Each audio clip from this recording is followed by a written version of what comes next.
Senhor presidente, obrigado pela palavra, bom dia a todos. Nós estamos hoje recebendo como palestrante o jornalista Moacir Pereira, e meu confrade lá no Instituto Histórico e Geográfico de Santa Catarina, membro da Academia Catarinense de Letras,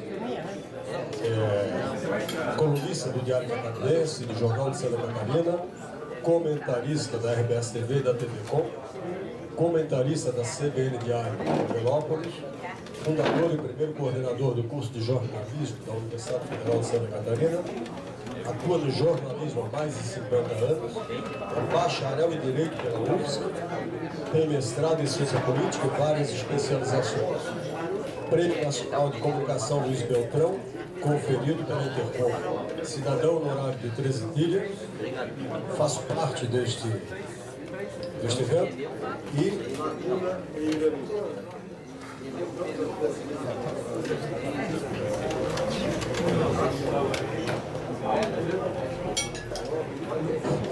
aqui. Me perdoe. Está agora? Devo ler tudo outra vez? Já leu? Tá bom.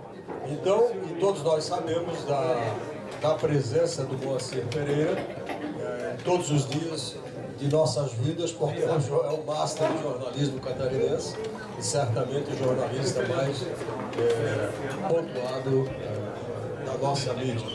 Muito obrigado, senhor presidente. Então, com a palavra, o jornalista Moacir Pereira. Muito bom dia a todos, senhoras, senhores, marianos, convidados. Gostaria de cumprimentar o meu caro amigo presidente Adriano Zanotto, o professor Augusto Seferino, a doutora Maria, agradecer as generosas palavras de acolhida e também o privilégio de poder compartilhar com os senhores do tema que me foi proposto pelo presidente Adriano Zanotto: a mídia, a crise e as eleições. Em primeiro lugar, a coincidência desta homenagem aos dois jovens me faz remeter a fatos históricos que eu tive o privilégio de testemunhar e até de compartilhar, e afirmar categoricamente que se nós temos hoje em Santa Catarina um empresariado no setor industrial de primeiro mundo, nós devemos ao movimento rotariano. Recordo para os amigos, especialmente para os mais jovens, que não tivesse o Rotary Club de Porto Alegre enviado o professor Caspar Stemer para um longo aprendizado de intercâmbio na Alemanha, e ele não teria ainda muito jovem conhecido as maravilhas da tecnologia alemã, e a partir dali iniciado, quando formado em engenharia, um processo de aprendizado e aprimoramento de doutorado, e trazido para Santa Catarina, para Florianópolis, como implantador da Escola de Engenharia Industrial, depois do Centro Tecnológico, exatamente esse alto nível de conhecimento que proporcionou ao nosso Estado e à Universidade Federal se colocar entre os melhores cursos do gênero no Brasil e também no mundo. Deve-se isso ao movimento rotariano. E eu vejo os dois jovens aqui exatamente dessa perspectiva. Certamente no futuro eles estarão também brilhando, o alemão em seu país e o catarinense voltando aqui com informações atualizadas e certamente dando uma grande contribuição ao Estado de Santa Catarina. Qual o tema, meus amigos, rotarianos e rotarianos? Cada um desses itens que me foi proposto pelo presidente, mídia, crise, eleições, daria para a gente conversar aqui durante longo tempo. Vou tentar ser bem breve. Minha mulher, quando eu disse que vinha para falar rotariense, não seja prolixo, ela sabe que eu sou muito prolixo, eu vou tentar resumir para dentro do tempo aí que foi proposto pelo presidente. Em primeiro lugar, eu não vou trazer nenhuma novidade, vou trazer apenas algumas reflexões a respeito dessa proposta. Os senhores estão acompanhando a situação da mídia no Brasil e no mundo, e eu não tenho dúvida, tenho repetido até exaustivamente, e com a chegada do professor Genovencio, me permite homenageá-lo e homenageando também todos aqueles que eu tenho o privilégio de reencontrar aqui depois de muitos anos, amigos antigos da própria Universidade Federal de Santa Catarina. Obrigado. Da mesma forma. Então, a todos acompanham aí as transformações que a vida está passando, né? E essas transformações estão envolvidas também no processo que envolve algum tipo de crise. Eu até ouso dizer que desde Gutenberg a mídia não viveu um momento tão desafiador como que vive a atual geração. No mundo, agravado isto, né? Eu estou acompanhando jornais que desapareceram, revistas que desapareceram, né? O New York Times tendo mais anúncios no digital do que no jornal impresso, né? Que era o seu forte toda a vida, né? Não tinha televisão, não tinha nada. Bom, então no mundo inteiro acontece essa transformação, essa crise também da mídia tradicional, digamos assim.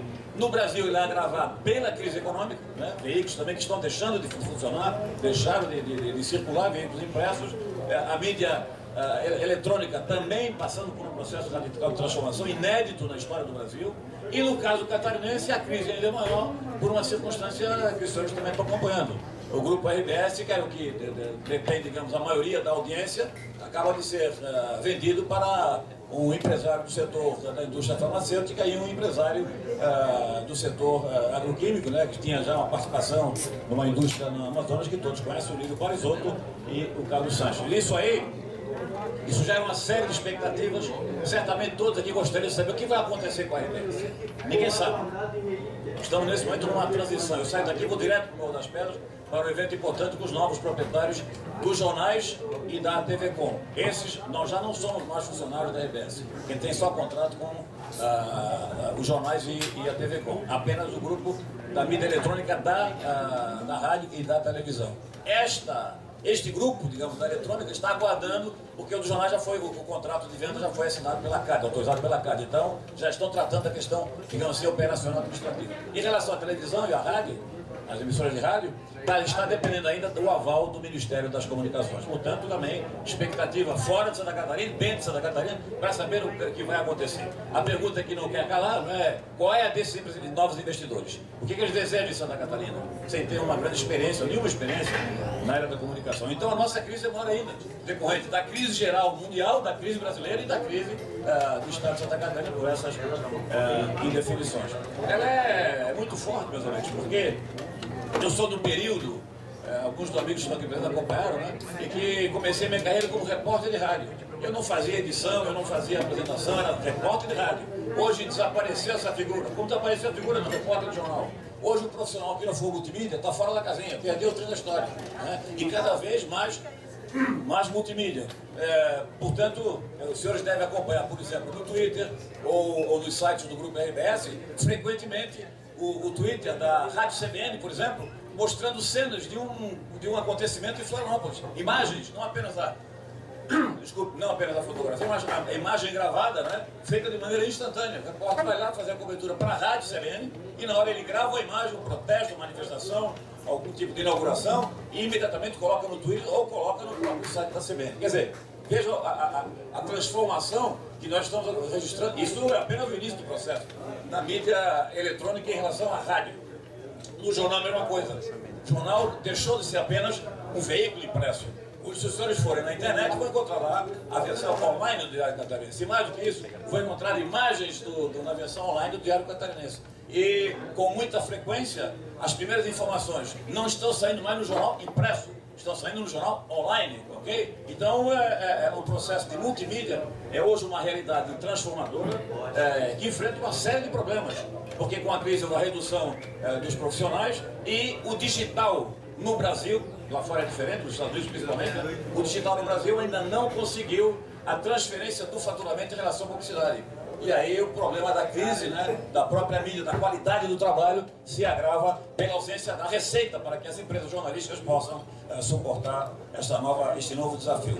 Então, o rádio na internet, os senhores estiverem em qualquer parte do mundo, mesmo sem estarem ligados com 4G ou 3G, todos sabem disso, quem viaja sabe disso, no Brasil ou em qualquer lugar do mundo, e que quiser acompanhar o noticiário da CBN Diário, tiver o aplicativo, aciona na hora no Wi-Fi, sem gastar um tostão, e acompanha o noticiário da CBN, ou da Rede Globo do Rio de Janeiro. Se quiser acompanhar as transmissões da TV Com, ou da RBS, ou da Rick Record, né, tendo o aplicativo instantaneamente, sem gastar um único tostão.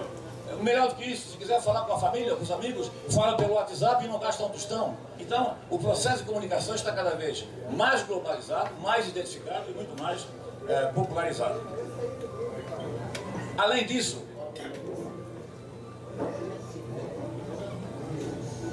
esse processo de digitalização promoveu uma forte democratização do processo de informação e de comunicação de massa.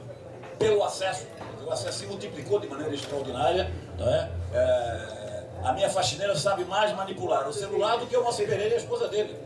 Por quê? Porque a pessoa tem, digamos assim, um padrão salarial relativamente baixo, na verdade, mas ela compra o aparelho novo e procurou se instruir. E está, inclusive, se aprimorando do ponto de vista da informação, né? Discuto com a minha esposa qualquer assunto político, na verdade, é uma petista fanática, então tem posições muito radicais, entendeu? Então, veja, senhores, quer dizer, não, hoje não tem mais limite. Antigamente a informação era o privilégio do jornalista e das autoridades e dos profissionais liberais. Hoje a informação está totalmente democratizada e de maneira espetacular pelo celular. Eu não vou também perder muito tempo aqui, senhores, falar sobre a importância do celular e o que o celular traz hoje e vai trazer, sobretudo, no futuro em relação à vida de cada um. Mudou a vida de todos nós. Tanto é que eu tenho 4 netas, 2 das quais na adolescência, né? E eu já não me irrito mais porque tento compreender, né? Porque elas não ligam, não deixam de estar ligadas no celular. Isso acontece com netos de todos os senhores aqui, na verdade? Então, é um problema sério. Agora mesmo fiz uma homenagem para minha neta com 15 anos, uma viagem internacional, e ela continuou com o celular. E eu fiquei assim meio que desesperado, porque ela para divertir, para conviver e tal. Mas ela estava lendo o tal de fanfic, não sei se todos aqui conhecem, que é a crônica da juventude acessível facilmente através do telefone celular. Então, como era para ler crônica, né? Claro, é crônica delas, né? Nós não temos nada a ver com aquilo. Como era crônica, eu achei que não deveria vir até estimular, porque a leitura sempre é uma coisa positiva. Então, as perspectivas do mundo do trabalho, do mundo da profissionalização e do mundo da comunicação com o celular são absolutamente de horizonte imprevisível. Do ponto de vista da dependência que nós já temos hoje, né?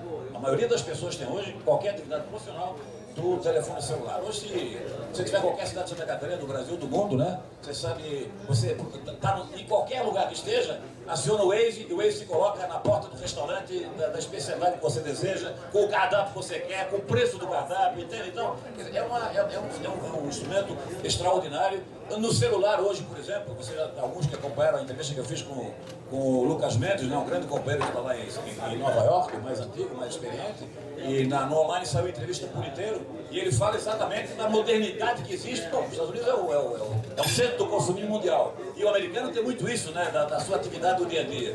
Do que representa hoje, por exemplo, a Amazon. Se aqui tem empresários, né, o empresário que hoje está na área comercial, que não tiver uma visão de futuro sobre o e-commerce, também vai perder o trem da história, porque a tendência mundial é cada vez mais o uso da compra através do digital, sobretudo nos países que têm a garantia da qualidade do serviço, como acontece nos Estados Unidos. Ele contou, por exemplo, que pelo celular ele compra o que quiser na Amazon em Nova York, e apesar do trânsito nova-iorquino, ele recebe o produto no mesmo dia, ou se for à noite, no dia seguinte, na manhã, no apartamento na Union Square, na Rua 14. Venha de onde vem esse produto. Então é uma logística realmente, para mim, excepcional, na verdade, e mais do que isso. Se o produto não tem exatamente as características que ele pediu, ou se apresentou alguma falha, ele faz a comunicação e, no mesmo tempo, com a mesma agilidade, eles mandam o produto exatamente como ele desejava. Então, bom, compra de serviço, passagem aérea, reserva de hotel, hoje é tudo feito pelo celular, onde você estiver, em qualquer lugar do mundo. Então, pelo celular, eu sou de um tempo em que eu saía de casa com uma pasta para viagem de cobertura internacionais, de empresários, de políticos, de parlamentares, ou oficiais, não é? Ou culturais, ou diplomáticas, e até tem um museu em casa que eu guardo lá para mostrar para os amigos familiares. Era uma coisa impressionante que tinha que levar de equipamento, de acessório para poder viabilizar as transmissões, entendeu? Hoje, apenas com o celular, o senhor sabe disso, você grava, você fotografa, você edita, você manda com imagem, manda com som, a qualquer momento, ou na hora, instantaneamente, né, e publica e transforma aquela informação, que é sua particular, se desejar, numa informação de interesse mundial. Porque estando na internet, está acessível no mundo inteiro. Então eu poderia falar sobre outras questões, dos desafios e das potencialidades e dos riscos que nós corremos também com a questão do celular. Mais do que desafios, riscos. Eu acho que hoje nós todos temos ciência de que é preciso cada vez mais andar rigorosamente na linha. Isto é, ter uma postura ética em qualquer ambiente. Não é só no ambiente de trabalho, não é só em casa, não é só na atividade profissional. Em qualquer lugar, especialmente no lugar público, tome cuidado. Por quê? Porque se alguém estiver filmando, fotografando alguma atitude que não seja ética, que fira os bons costumes, isto pode correr o risco de ir para a internet e aí você corre o risco de ficar desmoralizado. Então, tem vantagens excepcionais, mas também tem riscos e ameaças, sobretudo se tiver algum componente político nesse processo. Isto então, mais ou menos, de uma geral, sobre essa nova realidade que tem o seu lado encantador, né? Você senta em casa hoje e assiste o filme que quer, né? O espetáculo que deseja. Eu sou da época, meus amigos, em que a chegada, eu e muitos aqui, que a chegada do áudio-cassete, lembra da fitinha cassete? Era uma maravilha, botava no carro. Aliás, nós tínhamos um pavor de encostar o carro local assim na penumbra. Por quê? Porque eu risco de roubar o rádio com fita cassete. Lembra disso? Quando a fita cassete travava lá, era um negócio impressionante. A gente cuidava daquela fita para resgatar com mais carinho do que um recém-nascido, na verdade. Por quê? Era uma preciosidade. Muito bem. Chegou a fita cassete, acabou. Depois veio o CD no carro, na verdade, que era outra maravilha. Em seguida veio o pendrive, que era melhor ainda, que você selecionava. Hoje você tem música da Apple Store, entendeu? Bota lá o sistema de Bluetooth do rádio do carro, tem um sistema extraordinário dentro do seu carro e ouve a música que quer do Brasil, de qualquer país do mundo. Então, isso vale também para a televisão em casa, na verdade. Quer dizer, acessa qualquer tipo de entretenimento hoje e é realmente uma conquista excepcional da nossa geração. Em relação à crise, vou tentar ser mais rápido, quer dizer, eu deveria ter proposto ao presidente as crises, porque o Brasil não vive uma crise, vive uma crise múltipla, são múltiplas as crises. É uma crise política, todos vivem a crise econômica, né?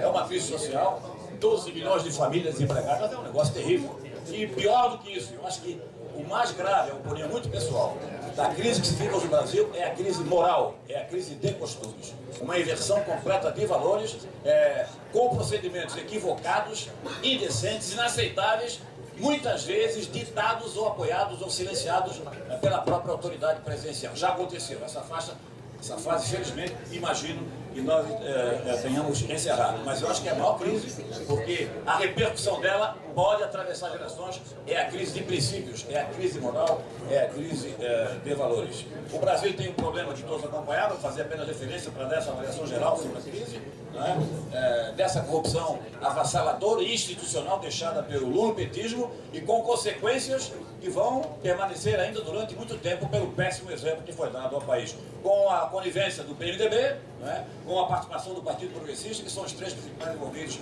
em todo esse monstruoso processo de roubalheira no país. O mau exemplo das autoridades, não apenas por terem silenciado, por terem participado, por terem suas impressões digitais, mas sobretudo pela forma de manipulação. Eu imagino que muitos dos senhores aqui presentes devem ter ficado irritados, desligado a televisão, trocado de canal, como eu fiz muitas vezes, diante de tentativas de manipulação ostensiva, grosseira, seja do ex-presidente Lula, seja da presidente Dilma, ou de alguns de seus dirigentes em todo esse longo processo político. Ou mesmo do Eduardo Cunha, né? Que deixou o país amarrado aí durante quase um ano, né? Mais de um ano, em função do processo que já deveria ter sido encerrado há muito tempo. Imagine que os senhores como eu não suportam mais nem ouvir debate no Congresso Nacional do Senado agora sobre a questão do impeachment, porque é a mesma cantilena, é a mesma retórica, o país perdendo um trecho preciosíssimo, os outros países envolvidos, Coreia, Japão, Estados Unidos, Canadá, Europa, né? Já em fase de desenvolvimento educacional acelerado, com novas tecnologias, com processo de desenvolvimento educacional avançadíssimo, e nós aí, nessa lenga-lenga do nosso Congresso Nacional, que fica patinando e não se resolve esse problema. Esperamos que no final deste mês a coisa seja resolvida, viremos a página e iniciamos então o novo roteiro e que esse avião decole de vez, nós resolvamos as questões mais graves da economia e eu tenho esperança que o presidente Michel Temer, a equipe econômica que é excelente, possa efetivamente colocar o país nos trilhos novamente. E, na minha leitura, o Temer ou será muito incompetente ou vai ter que fazer muita besteira para não dar certo. Porque no nível das dificuldades que o ex-governo deixou o Brasil, algumas medidas muito concretas que já são conhecidas, o diagnóstico é super conhecido, tem agora que agir e agir com coragem, que algumas medidas vão ferir interesses ideológicos principalmente, interesses partidários, então é preciso que o governo e os seus aliados no Congresso Nacional ajam com coragem e tomem as medidas que são indispensáveis para a solução dos graves problemas do país. O silêncio e o apoio oficial de algumas autoridades, eu coloco aqui no meio da crise, como outro péssimo exemplo para as novas gerações. Invasões de terras de propriedade particular que foram ou aceitas ou até incentivadas pelas principais autoridades do Brasil, na frente da própria Presidente da República, como os senhores acompanharam. Assaltos, na verdade, ao erário, que também não tiveram uma reação forte da presidência. E, finalmente, para completar esse cenário de crise, né, que tem muitos componentes ainda, eu diria, o sistema político brasileiro está definitivamente falido.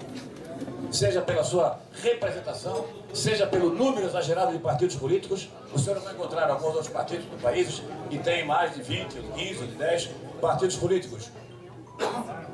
Mas nenhum deles tem um número tão grande. Hoje são 35 partidos funcionando, com mais de 29 representações no Congresso Nacional. É absolutamente inviável uma nação com esse tipo de representação. Então, uma reforma partidária com cláusula de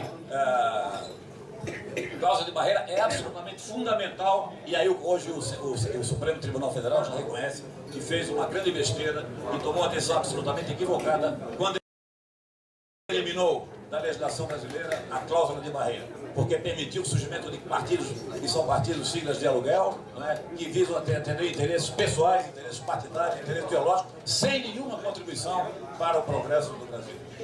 E, finalmente, a crise tem outros componentes.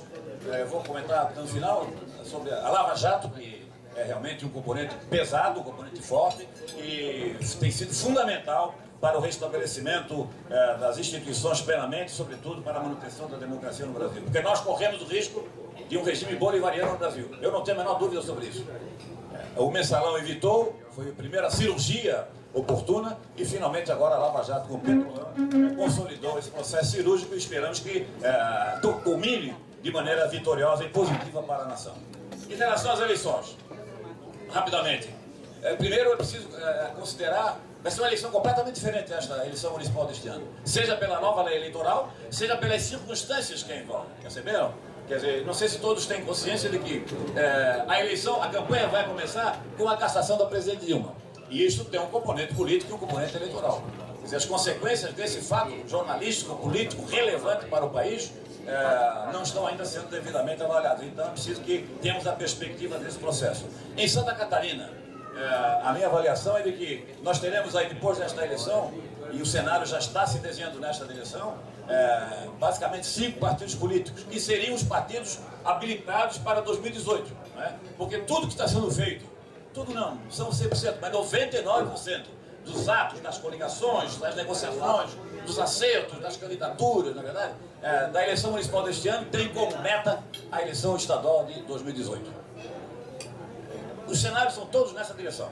Em Santa Catarina nós temos, então, principais partidos, pela ordem, PMDB, porque tem o maior número de candidatos, o maior número de filiados, maior estrutura, o maior número de prefeitos e vereadores, o PSD, do Raimundo Colombo, o PMDB do Eduardo Moreira, do Mauro Mariani, o PSD de Raimundo Colombo, o PSDB do Pavan, do Dalírio, do Marcos Vieira, o Partido Progressista do Esperidião a minha esposa, e outras lideranças, Lourenço Ponticelli, e o Partido dos Trabalhadores, com mais ênfase no quarteto, okay? Porque o PT, além desse ano ter uma redução do número de candidatos a prefeito e vereador significativa, lançou 90 em 2012, está lançando agora 60, mais ou menos, né? Efetivamente, alguns até só para constar, não é? Nesta eleição, uma redução forte, em função exatamente do desgaste sofrido, e com perspectiva de perder, inclusive, nos municípios onde hoje tem alguma representação. Então, ninguém tem não nutre ilusão sobre o desempenho eleitoral do PT. Tem-se um desenho claro, um horizonte claro de que eles sairão fortalecidos nessa eleição. 2 partidos, o PMDB de um lado, certo? E o PSD de outro. Muito bem. Esses 2 partidos têm projetos políticos diferentes para 2018, como eu já tenho escrito. O PMDB vai lançar um candidato próprio, e o PSD, o Eduardo Moreira, candidato à reeleição, vai assumir o governo no início do ano de 2018, ou o Mauro Mariani, ou até mesmo o senador Daribé. Muito mais para Eduardo e para Mauro Mariani, que é o presidente do partido. O PSD tem já como candidato lançado o deputado estadual Gelson Merizio, e com projetos que são bem definidos. O rio eleitoral deste ano está claro. De um lado está o PMDB, de outro lado está o PSD de Gelson Merizio. A grande dúvida, Raimundo Colombo, governador do estado, e pode ser decisivo no processo de 2018, a partir do resultado da eleição deste ano. Colombo deu ao longo das negociações, antes das convenções, sinais claros de que estava aderindo ao PMDB. Fortes sinais.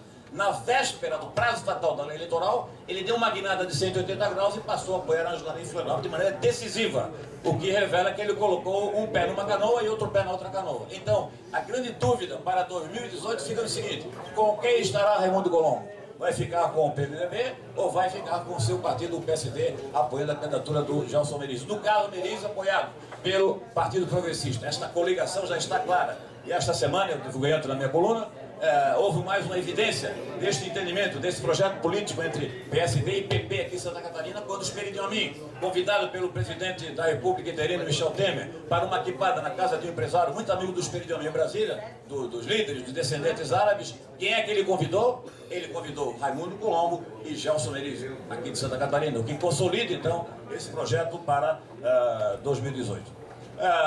Nesta eleição nós estamos vendo de maneira muito clara, e a pesquisa da RBS mostrou isso de maneira definitiva, né? Definitiva não, mas bastante evidente, a cidadania está desencantada com a política. E isto é um problema gravíssimo para o Estado e, sobretudo, para todos os brasileiros. Há um desinteresse pelas eleições, agora agravado pelas Olimpíadas. As Olimpíadas, inclusive, têm um forte componente político. Eu não li nada sobre isso, mas gostaria de refletir um pouco com os senhores, que é o seguinte: as Olimpíadas mostraram para o Brasil e para os brasileiros e para o mundo que nós somos muito competentes. Nós somos competentes no espetáculo, nós somos competentes na organização, nós somos competentes na alegria, no alto astral, na confraternização. Eu tenho ouvido depoimentos excepcionais a respeito até da torcida brasileira com a torcida argentina, que é o fato inédito, né? Todos sabem, né? Quer dizer, nós temos uma rivalidade tradicional, que eu acho que remonta até aos períodos do Império, mas nestas Olimpíadas a convivência tem sido excepcional. Então, nós estamos mostrando o seguinte: nós somos muito competentes, nós só não somos competentes na política, ou só os políticos não têm a competência que o povo brasileiro tem e revelou de maneira extraordinária na abertura, né, com aquele espetáculo que ganhou aplauso do mundo inteiro, e ao longo da organização. Eu fico às vezes emocionado, bom, sem falar nos nossos atletas, que são sempre individuais, sempre através de um esforço de superação, homenageando aqui o comandante Chada, e a maioria deles com a participação das instituições militares. Não é verdade? Esse é um dado importante, que não pode ser ignorado e merece ser avaliado pelas autoridades e pela própria sociedade brasileira. Então, em interesse geral, o cenário da minha leitura está aberto. Em alguns municípios pode dizer este ou aquele favorito, em função deste ou daquele dado, mas no geral está aberto. Por quê? Ninguém sabe como o eleitor jovem vai votar, ninguém sabe qual vai ser a influência das redes sociais. Esses que estão hoje com 16, 18 anos, nesse jogo até, e votam pela primeira vez, serão mais influenciados por quem? Pela família, pelos candidatos, pelo celular, pelas redes sociais, pela internet. Então esse cenário está relativamente aberto.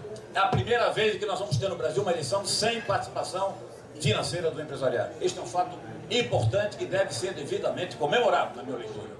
Alguns amigos meus discordam da minha opinião, mas eu acho que é o seguinte: partido político quer participar da eleição, os seus filiados é que participam financeiramente. Ou então que reduzam os gastos, as despesas, muitas vezes milionárias, como nós acompanhamos, verdade, do processo durante a campanha eleitoral. Agora, a grande dúvida: vai ter aumento ostensivo do Caixa 2 pelas limitações da atuação das pessoas físicas? A Justiça Eleitoral vai ter competência para fazer a fiscalização adequada?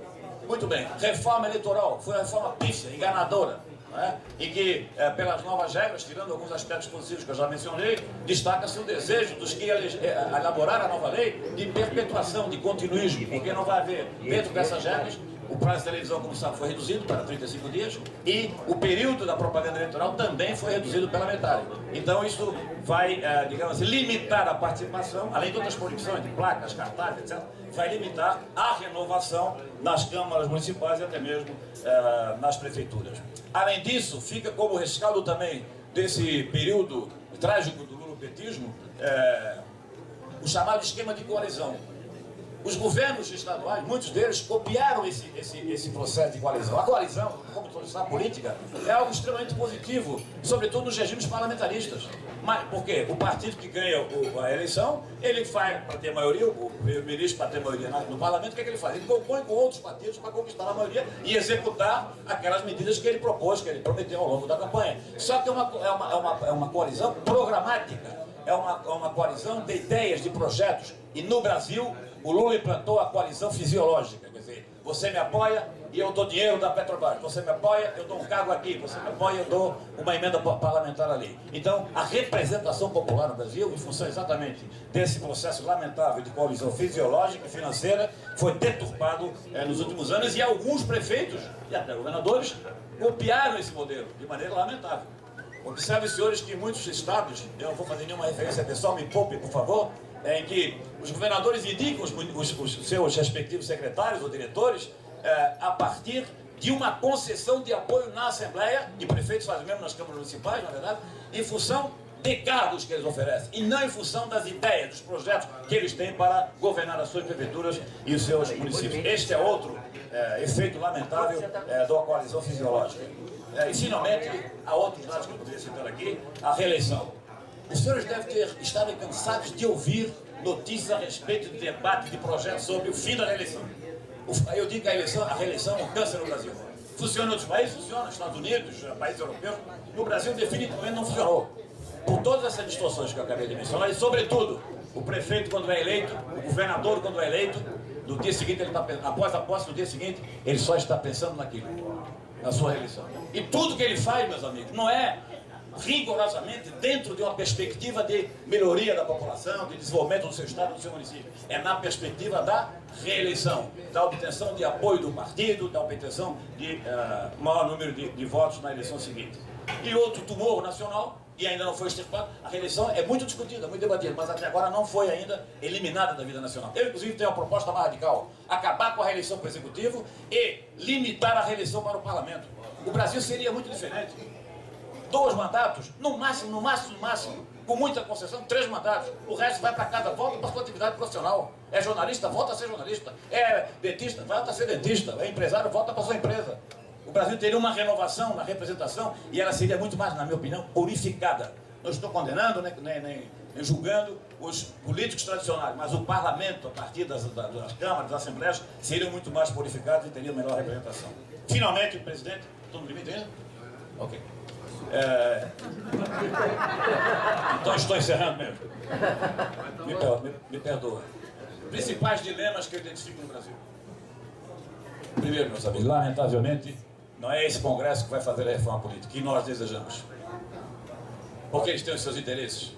Eles apostam sempre no continuismo. Eles deixam, não vou dizer todos, mas uma grande maioria, não tem essa perspectiva de renovação que a cidadania brasileira está a desejar durante muitos anos. A partir do próprio funcionamento que eu considero improdutivo do Congresso Nacional. Debatem temas que não têm absolutamente nada a ver com a nossa realidade e deixam de tratar de assuntos que são fundamentais. Se esse Congresso não faz, se o futuro Congresso certamente não fará, quem fará a reforma que nós desejamos? Essas mudanças que são fundamentais, que são essenciais. Uma ditadura? Não é por aí. A única alternativa que nos sobra seria a participação popular. Mas até essa também está colocada em xeque. Vejam a lei da ficha limpa, já foi mudada pelo Supremo Tribunal Federal. Vejam as 10 medidas de combate à corrupção lançadas aqui pelos procuradores da República em Curitiba a partir das contratações da Lava Jato. 10 medidas essenciais. Não tem nada de super avançado em termos de regime democrático, de controle de roubalheira, nada disso. São medidas essenciais, propostas pelo Ministério Público, o respaldo do Poder Judiciário e de uma grande parte da sociedade brasileira. Está lá tramitando com a comissão especial, já recebeu mais de 100 emendas e ninguém sabe exatamente quando é que essas medidas serão aprovadas. Finalmente, 2 considerações. Como dizia o Tiririca, em termos de representação, pior não fica. Nós corremos risco de ficar pior.